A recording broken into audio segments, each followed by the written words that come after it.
ہر انسان مومن ہو یا کافر ہو، نیکوکار ہو یا گناہگار ہو، کوئی بھی یہ نہیں کہہ سکتا کہ موت نہیں آنی، بلکہ ہر کوئی یہی کہتا ہے کہ ایک نہ ایک دن مرنا ہے۔ موت پکی ہے، موت نشچت ہے، موت آنی ہے۔ ایک شخص حضرت سلیمان علیہ السلام کے پاس بیٹھا تھا۔ سلیمان علیہ السلام کا وزیر تھا۔ اور حضرت سلیمان علیہ السلام کون ہیں؟ یہ اتنے بڑے بادشاہ گزرے ہیں کہ انہوں نے پوری دنیا پر حکومت کی ہے۔ حضرت سلیمان علیہ السلام نے، اللہ کے نبی ہیں۔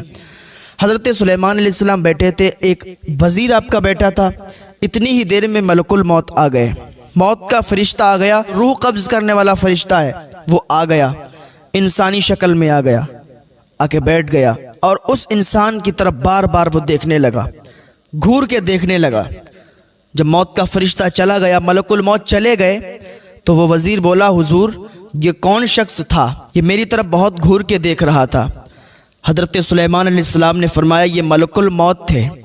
جب اس نے اتنا سنا یہ روح نکالنے والا فرشتہ تھا، یہ ملک الموت تھے، تو وہ اور زیادہ خوف زدہ ہو گیا، ڈر گیا، اور اس نے سوچا کہ کہیں ایسا نہ ہو یہ میری طرف گھور کے دیکھ رہے تھے، ایسا نہ ہو میری موت آ گئی ہو، میری روح نکالنے کے لیے آئے ہوں، تو ہو سکتا ہے ابھی یہ چلے گئے، تھوڑی دیر کے بعد آ جائیں اور مجھے موت آ جائے، میری روح نکل جائے۔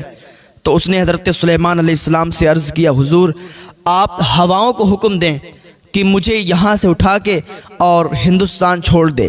جب اتنا اس نے کہا تو حضرت سلیمان علیہ السلام نے فرمایا کہ موت برحق ہے، اگر تم یہاں رہو گے تب بھی تمہیں موت آنی ہے، ہندوستان چلے جاؤ گے تب بھی تمہیں موت آنی ہے۔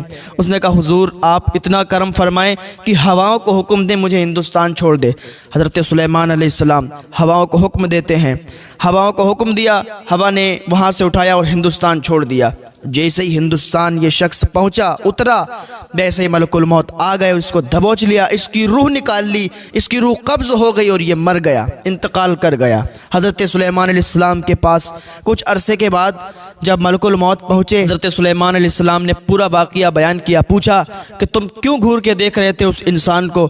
تو حضرت سلیمان علیہ السلام سے ملک الموت کہنے لگے، حضور میں اس لیے دیکھ رہا تھا کہ اس کی روح ہندوستان میں مجھے نکالنی تھی، لیکن میں حیران تھا کہ وہ شخص تو آپ کے پاس بیٹھا ہے اور اس کی روح مجھے ہندوستان سے نکالنی ہے، تو حضور میں اسی لیے گھور رہا تھا، لیکن میں وقت مقررہ پر جب ہندوستان اسی جگہ پر پہنچا جہاں اس کی روح نکالنی تھی، تو اللہ کے کرم سے وہ وہیں موجود تھا اور وہیں مجھے ملا اور وہیں میں نے اس کی روح کو قبض کر لیا۔ تو اس بات سے یہ معلوم چلتا ہے کہ جہاں ہماری موت ہوتی ہے اللہ ہمارے ذہن کو تبدیل کر دیتا ہے، وہیں ہم پہنچ جاتے ہیں جہاں موت ہماری ہوتی ہے، چاہے وہ انڈیا کے کسی کونے پر ہماری موت لکھی ہو، ہم وہاں پہنچ جاتے ہیں۔ اللہ ہمارے ذہن میں وہ بات ڈال دیتا ہے اور کچھ نہ کچھ کام سے ہم وہاں پہنچ جاتے ہیں اور ہماری روح قبض ہو جاتی ہے، کیونکہ ہماری موت کا ٹائم مقرر ہوتا ہے۔